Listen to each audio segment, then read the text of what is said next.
Bonjour et bienvenue sur ma chaîne. Je suis ravie de vous retrouver pour une nouvelle vidéo. Aujourd'hui, nous allons parler des unités de mesure et de longueur. Allez, c'est parti!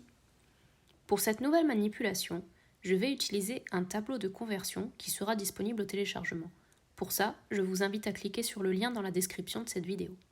Dans le système français, notre unité de référence des longueurs est le mètre. Son abréviation est la lettre M.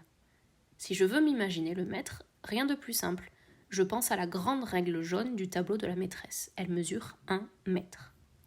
Le mètre a des multiples, c'est-à-dire des choses qui sont plus grandes. Ce sont le décamètre, l'hectomètre et le kilomètre. Le décamètre est 10 fois plus grand que le mètre. Si je veux me l'imaginer, je peux penser à un immeuble de 3 étages environ. Son abréviation est la lettre DAM. L'hectomètre est 100 fois plus grand que le mètre. Si je veux me l'imaginer, je peux imaginer la longueur de 2 piscines olympiques. Son abréviation est les lettres HM. Enfin, le kilomètre est 1000 fois plus grand que le mètre. Si je veux me l'imaginer, je peux penser à la distance que je parcours si je marche sans m'arrêter à bonne allure pendant 10 minutes environ. Son abréviation est KM. Le mètre a aussi des sous-multiples, c'est-à-dire des choses qui sont plus petites. Ce sont les décimètres, les centimètres et les millimètres. Un décimètre est 10 fois plus petit que le mètre. Si je veux me l'imaginer, je pense à la hauteur d'un verre.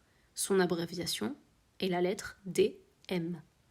Un centimètre est 100 fois plus petit qu'un mètre. Si je veux me l'imaginer, je pense à la taille d'un grand carreau de mon cahier. Son abréviation est les lettres CM. Un millimètre est 1000 fois plus petit qu'un mètre. Si je veux me l'imaginer, je pense à l'épaisseur d'un élastique en caoutchouc. Son abréviation est 2 fois la lettre M. MM. Maintenant que je sais à quoi correspondent toutes ces grandeurs, je peux les organiser dans un tableau de conversion.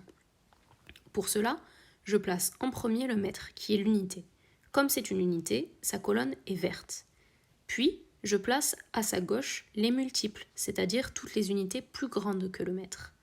Le décamètre, qui est 10 fois plus grand que le mètre, est une dizaine de mètres. Sa colonne est donc bleue.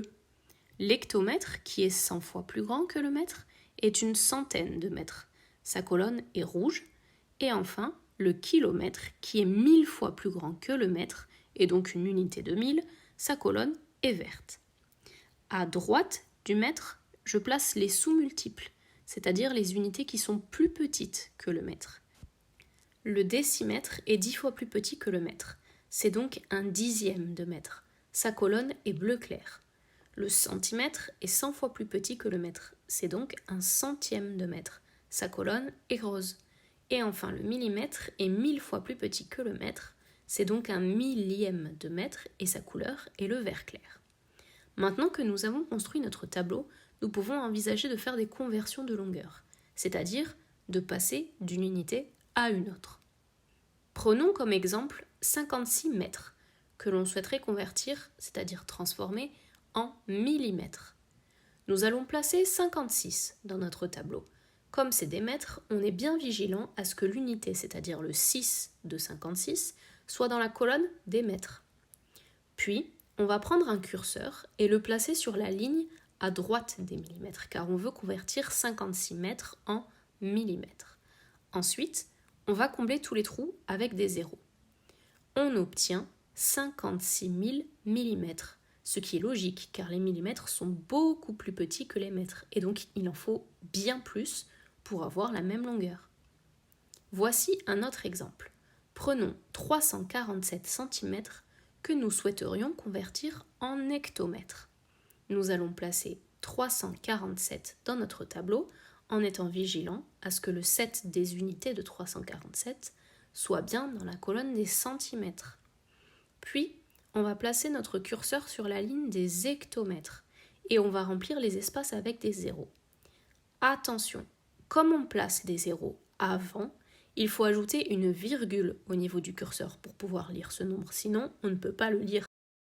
Donc, 347 cm équivalent à 0,0347 hectomètres, ce qui est logique, car les hectomètres sont bien plus gros que les centimètres, et donc il en faut bien moins pour couvrir la même longueur.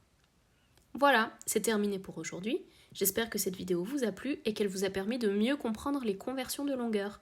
Comme d'habitude, je vous mets en description de la vidéo les liens pour retrouver le matériel et le mémo qui correspondent à cette leçon, ainsi que bien d'autres infos sur la pédagogie Montessori et les pédagogies alternatives. À bientôt!